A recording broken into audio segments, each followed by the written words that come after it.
कहानी का नाम सच्ची दौलत। एक गांव में रामू नाम का एक गरीब किसान रहता था। उसके पास थोड़ी सी जमीन थी, जिससे वह अपनी पत्नी और दो बच्चों का पेट पालता था। वह बहुत मेहनती था।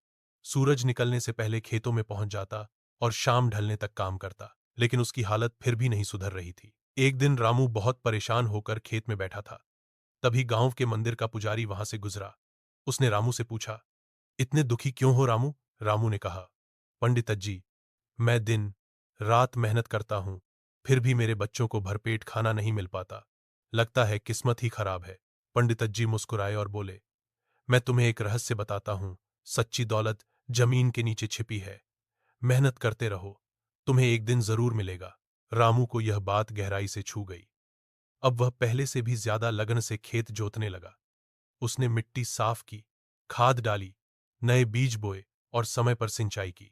एक साल बाद उसके खेत में इतनी अच्छी फसल हुई कि गांव भर में उसकी तारीफ होने लगी।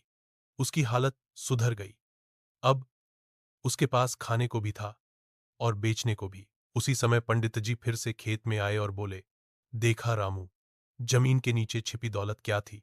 तुम्हारी मेहनत और विश्वास। रामू ने सिर झुकाकर कहा, अब समझ आया पंडित जी, असली दौलत कोई खजाना नहीं, मेहनत और धैर्य है।